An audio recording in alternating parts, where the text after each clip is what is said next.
So, welcome guys. Welcome to Upskill Club React Native course session number 6, I guess, or 5.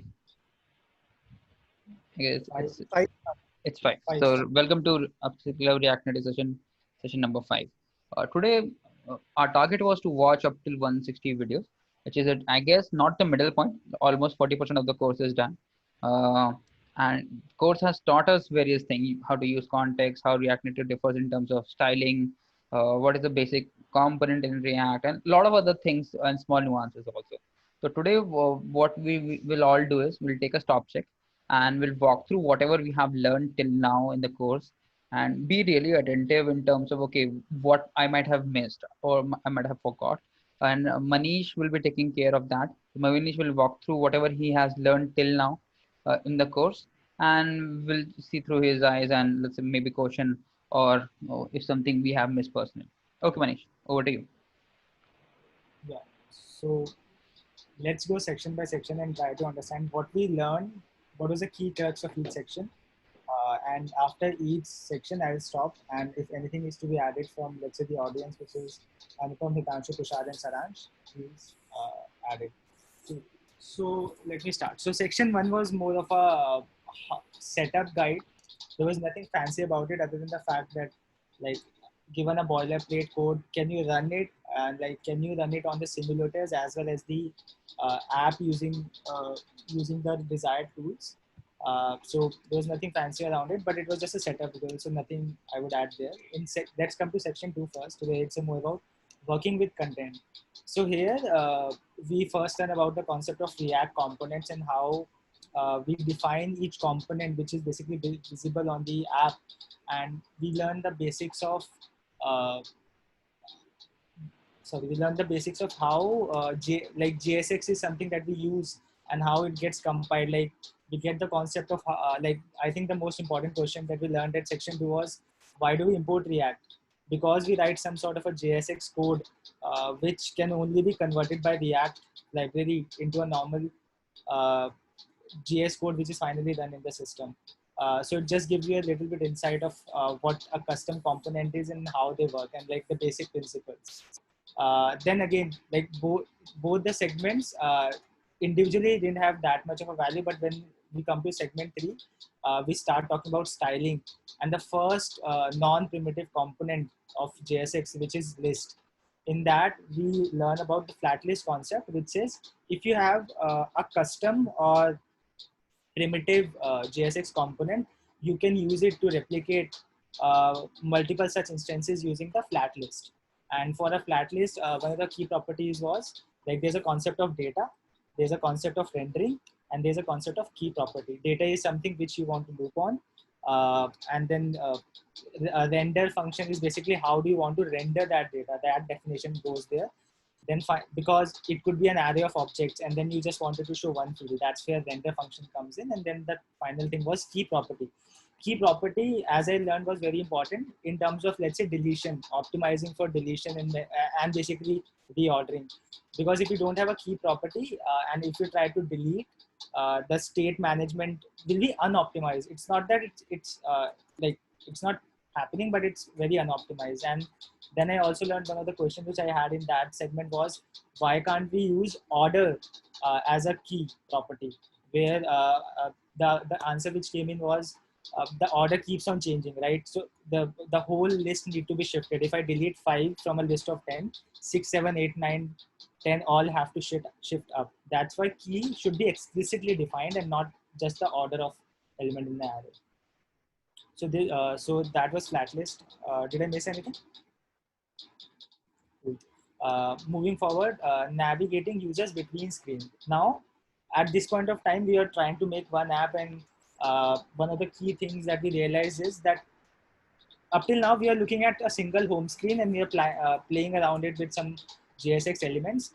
Now we thought, can we make multiple screens? And before we think of multiple screens, the first thing that a component that comes in mind is basically a button, which can navigate you to a particular screen. So basically two concepts were introduced here. One is how to introduce button. Now there are two things. One is button as a JSX component, one is touchable opacity. Earlier there was only touchable opacity, which was a powerful construct which you can customize a lot. But then it was said that like people started moving to JSX, they needed something which is simple as a button, because they are coming from other environments like Android and iOS development, where they found that button is explicitly defined. You don't have to define every unique property which you have to do in touchable opacity. So buttons also came in, but both of them are replaceable. But of course, touchable opacity is more powerful. That being said, once we got the idea of what a button is, and like what are the things, like you can add a text, and then when you click on it, you can go to a particular screen, you can navigate. That's something that we learned there, and we learned the first thing about navigate function in general, where we started putting things in the app JS file, and then we used to use that navigation string to just navigate by using the navigate function. I mean, I used the navigate word 3 times in the last sentence, but that's actually the crux of it. Use the navigate function to navigate. Then uh, another thing that came in, as you can see, the last thing is destructuring props. So in this segment only, we were introduced about props. Because we started going one level deeper in this section only, the concept of props came in, which said if you have to send some data from the parent to the child component, you can use props. But in this segment, we use props only for destructuring the navigate object.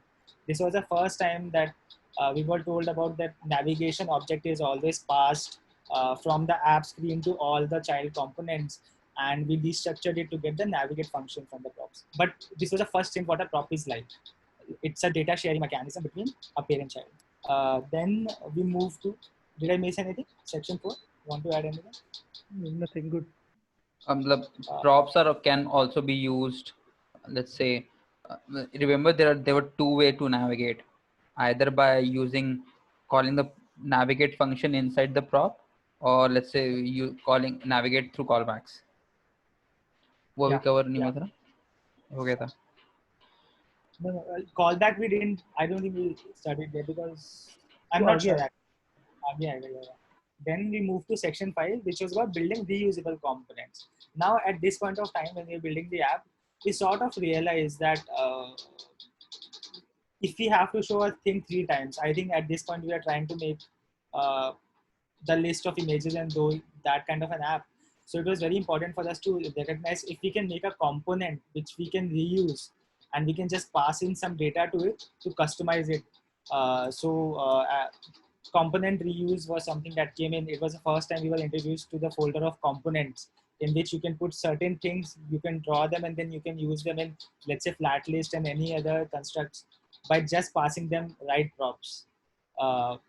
Then he actually started telling us what a parent child is like and going deeper in the concept of props. He said, so a parent child is basically if a JSX construct, if a React Native component by itself calls another React Native concept. Basically, the second concept is one level deeper. The second one is called a child, and the first one is called a parent. That being said, the most important thing then someone would ask for is how do you communicate between them? Now, one of the key things which he said at this point of time was don't think of passing data from child to parent, but always think from passing data from parent to child. And I think one of the key message which was represented at that point was if there's some data which you want to share between parent, child, and grandchild, put it at the topmost parent which wants to read that data. And to update that data, send callbacks to the child. Child objects, React Native objects, so that they can update it if they want to tell the parent, okay, hey, this is updated. And the interesting thing is, the re-rendering mechanism then will automatically happen as long as the original data source is updated by a right medium. The propagation will happen. Basically, if something changes in the child object, it will propagate it back to the parent object. So I think that was a key learning, that while communicating, put the actual data structure at the topmost parent who wants to read that object. Then there was another extension of, I would say, a basic React Native concept, which was images. Like, how do you show image? It was a very simple thing. It was just like HTML showing, give it a source object, put it in a resource file, give it that address, and you'll be able to show then again, since we have already started talking about reusable components, by this time props came into picture. That can you send props to tell which image to be shown by which child object. uh, I think this was it. Did I miss anything on this one? Building reusable components, I think this is pretty much solid. Yeah. Then state management came in. I think I think this was a first piece where we actually start thinking, and again, one of the biggest section where we actually started thinking of, can we actually have a state which is maintained by one of the component, and like the other people can just read it and update it as per the need of the app. So he first gave us the, like, he started talking in terms of what a state is. Like, then I think this was the first time we started learning about the use state hook, in which, if I summarize correctly, the main components are basically two things. In the use state function, you just have to give the initial object. It could be an array, object, string, number, whatever. It gives you two, basically an array of two things. The first element is actually the state object which is being tracked, which is holding the real value, and the second thing is a dispatch function, uh, basically which should be used to update the value of the state object. So like this was the only thing, and then we started trying to make a random color generation app, in which the concept was that we will take three colors, RGB values, and then we'll just try to mix them to make a color. And I think if I remember correctly, there were two buttons needed in this. One was to increase, but basically for each color you can increase or decrease the intensity of the color. So then now the thing was, uh, the color the color choice part, like for each color they made one state each, right? So R color, G color, and B color, these were child components, and there was a one parent component where all of the three states were taken care of. Like you had all the three variables at the parent level, and the callbacks were passed to the child, which was basically 50, like 50, which is passing callbacks to the children.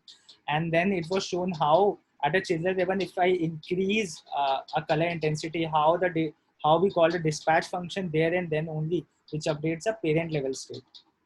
And of course, then he also tried to, at this point of time, because we are dealing with colors, there were only two actions. So things started in the direction of, what if you have multiple actions? What will you do if for two conditions? One, if you have a very complex object to maintain.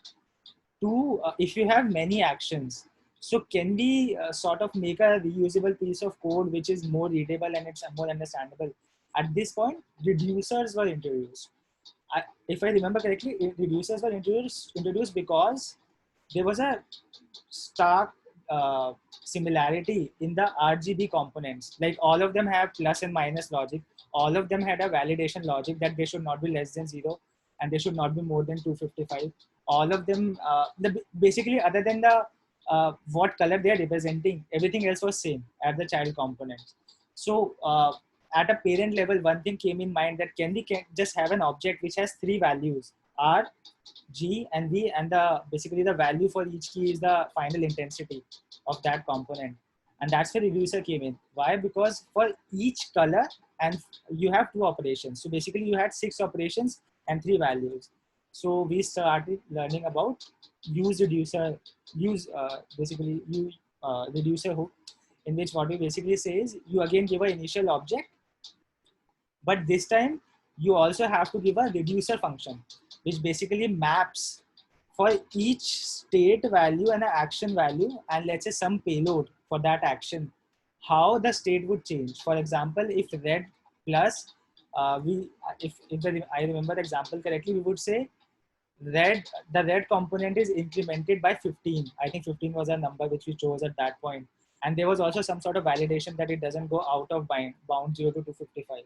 The reason for it is again very intrinsic, because if you go out of 255 bound, if you have to come back, like you might reach 1000 and then you have to come back slowly, and you would feel like that the app is working correctly. But anyway, there were 6 cases and 3 parts of the main object then we had. So we started doing reducer, we added validation again, and again at the end of this exercise we sort of got the idea how a complex component, even though the app was very simple, how we were able to reduce the code by approximately 1/3 just because we were reusing the component.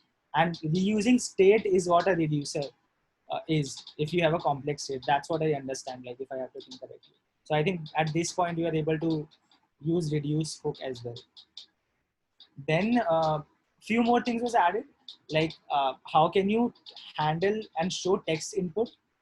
Again, one more element, like I have noted in this course, in the start at every point one element was introduced slowly, so that you don't have to absorb like 15 React Native components at a single go.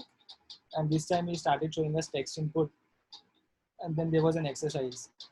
I don't remember what was this weird things with text and state, uh, but I think this was something important. So did I miss anything other than the 64 thing? Would you guys want to add anything? मतलब state की definition clear होनी चाहिए, मतलब वो important है. मतलब state, मतलब I have attended this in our internal annual meetings कि state for a component is basically state of the data for that component. That's it. State is not कि वो UI के state में दिख रहा है, या फिर इससे जैसे हम normally जो state समझते हैं component की, क्या लोड हो रहा है, रेंडर हो चुका है, ये नहीं है. स्टेट इज बेसिकली वो जो डेटा कंज्यूम करता है, वो जो प्रॉप्स कंज्यूम करता है इस लैंग्वेज में, उनकी वैल्यूज क्या है और उसके कॉम्बिनेशन ऑफ वो वैल्यूज इज स्टेट रिएक्ट के वर्ल्ड में. तो अगर कुछ चेंज होता है, तो कोई भी वैल्यू में चेंज होता है, तो it's in a different state. Example of the state will be, let's say तुम्हें एक इनपुट लेना है कि कोई कंपोनेंट का प्रोग्रेस बार, जैसे एग्जांपल अभी मैं फ्रंट एंड में बना रहा था कि प्रोग्रेस बार जैसे 100% हो जाए, वो कंपोनेंट गायब हो जाए. लेट्स से अगर ये करना होता, लेट्स से ये करना होता, अभी एंड्रॉइड में कैसे करता मैं, एंड्रॉइड में करता मैं कि कॉल बैक देता जाता कि उसको डेटा को रिमूव कर देता है ना. अगर रिएक्ट कंपोनेंट होता, तो what all I would have done is, जैसे ही प्रोग्रेस बार खत्म होता है, मैं करंट प्रॉप्स को नल कर देता. और मैंने अपने रेंडर में हैंडल कर रखा है कि जैसे प्रॉप्स नल हो जाएं, कुछ मत दिखाओ. तो मैंने जैसे डेटा प्रोग्रेस बार से 100 पूरा हुआ, एक टाइल का, तो मैंने उस पूरे टेम्पलेट के टॉप लेवल पर जाके नल कर दिया. तो डेटा की स्टेट चेंज होगी, मतलब प्रॉप की स्टेट चेंज होगी, और हेंस यूआई की स्टेट भी चेंज होगी. State is more of a state of the value of the data और उनके कॉम्बिनेशन. ये ऐसा लगता है मुझे यही समझ में आया अभी तक जितना भी काम किया.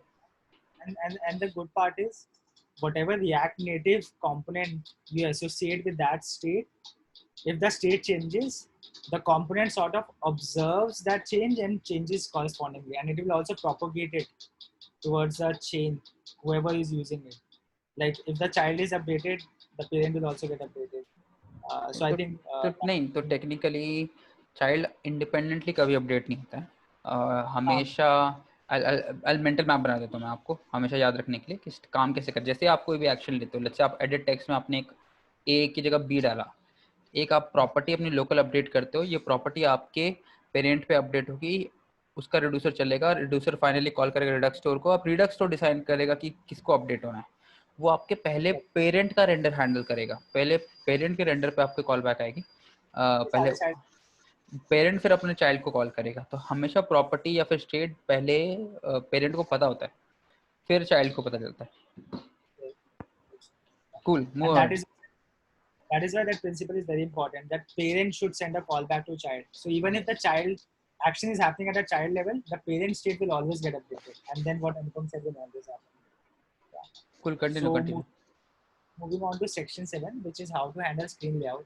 I think this was the most I would say front end specific section of the whole course, where it basically just tells you like basically there are 3 types of models. One is the box object model, which is more about given a individual what all you can do, and basically it talks about the basics, that you can have a margin, you can have a padding, you can have a border, right? The 3 basics that you would have. That's what is something that would come in box object model. Then he says there's another way to look at all these things, which was basically, again, I forgot the model name, but it was more in the line of how the siblings are aligned with each other. Basically, it's not about you, but how you sit in the frame with respect to your siblings. That's where functions like flex, justify, these things came into picture. because basically Flex was telling, for example, if you enter a list, Flex will tell you if you render the list horizontally or vertically, right? Or if you give in between space, so it will tell you like how much, like between each sibling add this much space. So it was not about one component, child component, but about the siblings, what will they go through. And then the third kind of the thing was on the lines of how a component sit with respect to their parent, which is where the concept of, let's say, the position, the absolute position, and like these things came into picture. That uh, you you can override what's the relation between siblings if you just tell me like with respect to the parent where the child should be like. So again, three ways to think of a problem. But the beauty of uh, whole section is it gave you the understanding that there are so many ways to think of the same app. If you have multiple components, you can think in terms of sibling. Like if you, for example, if you have to give margin, you can give margin to, let's say, siblings, or you can give margin at the top level for, you can give margin at the top level for each component using box model, or you can give margin using the parent only if you want to give it just for the first box only. So those are the examples which basically gives you an idea that there are not one, not two, but many ways to draw a single picture on the React Native canvas. And again, this I presume is also true for any front-end tech, that there are multiple ways to do it. I think this was it in this segment. Then actually now this is the first time we start building complex apps, and like apps which sort of have multiple screens, and whatever we have learned up till now, two major hooks were use state and reducer hook, and like all the UI elements we have learned and navigation that we have learned, we'll try to patch them together here. So we start making our restaurant search app. If you remember, the app was pretty much simple, that it says there's a search bar and you show three segments of restaurants. So the first thing that was given as a prerequisite was how to use a Yelp API, because data was very important. And at this point of time, uh, we needed some sort of data which is dynamic and which can refresh on the fly to make this app. So the first few lectures are all about how to integrate Yelp, and how we use Axios API, basically Axios module, to call a external API. And we were also told how to do it in a reusable manner. Like it was told to us in the like start only. Then we started discussing the architecture, which is fine. But at the end, now we were making components one by one. So first we started with a search bar. In the search bar, I think the most interesting thing that was happening was whatever we learned in section 7, we were applying that, like give padding, giving spaces in between, like giving margins from top and bottom, all those things we were using. And we started learning that there's a vast set of icons library which you can just use by importing the library name and just calling, uh, just printing out the component from the library. So I think that was pretty interesting, and it takes away all the problems around like how do I make a magnifying glass which is tilted. I mean, this is something which a new person would struggle with, but they said you can just use, there's a huge set of libraries giving you that much power. And then again, styling is what I was mentioning earlier, that how do we give padding and everything. Uh, so I think section 8 was more about styling that thing only. Yeah, one more thing that was introduced at this point is, up till now, whenever we were taking input, we were only, what we used to do is from the parent component, we used to send a callback that whatever is typed, just update the parent component. This time there was another property which was added, that on completion of text, like when someone presses OK, you can do another action, like which is important because let's say at this point of time we want it when someone presses enter, then only call the search API and not when someone is typing, right? So another, basically another power of this text input was added when we learned about on edit completion flag basically. Then using outside API, again, initially it was basically it gave us the idea of Yelp, but Axios we started using at this point only. I think the key highlight for me was number 99 and number 100, where basically we are told like error handling is very important. Like you might think that I will just call an API and see whatever happens, but there can be so many things which can go wrong even in your demo project. Like you could be authorized incorrectly. You might call the API with the incorrect piece of data. So it's very important to handle error. So at that point we started learning about async await, using async await function and doing try catch, and only updating, let's say, the parent components when the uh, data was successfully returned, and handling the error maybe by UI if error comes in the API. So this was section 9. Then section 10 was sort of important because it introduces us with use effect hook. Now use effect hook, why the need was there? The simple thing was, up till now we said we will search whenever someone presses OK on the search, then only we'll search it. But we said our app cannot be empty when we load the app for the first time. So we should still be showing some sort of results.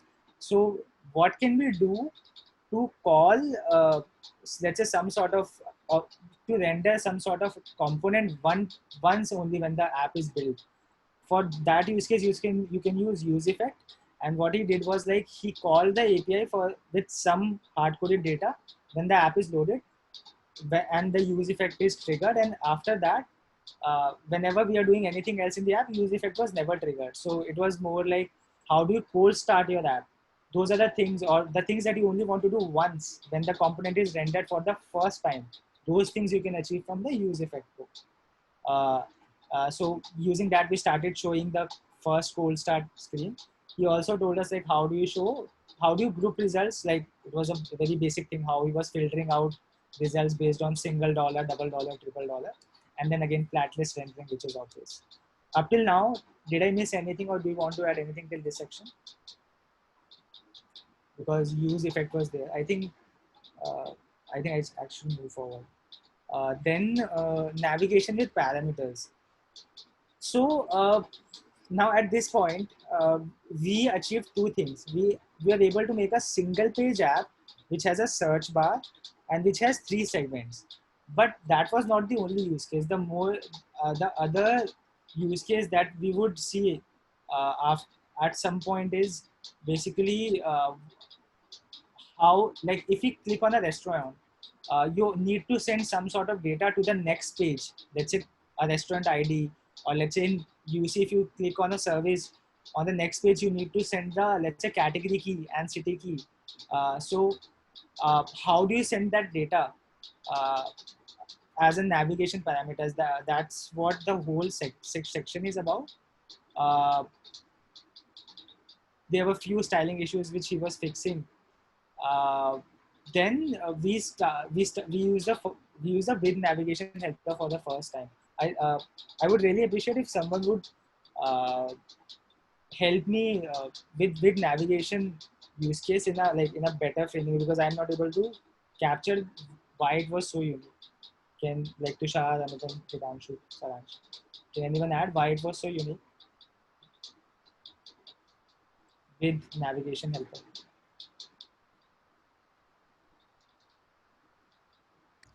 Had we forgotten? उसमें वही था, उसमें वो props में मतलब अगर हमें बिल्कुल नेस्टेड कंपोनेंट है और उसके प्रॉप्स में हमें नेविगेशन का ऑब्जेक्ट चाहिए, सो रादर देन कि हम पूरी चेनिंग करें, we can just wrap it with navigation और उसके प्रॉप्स में हमें नेविगेशन मिल जाएगा.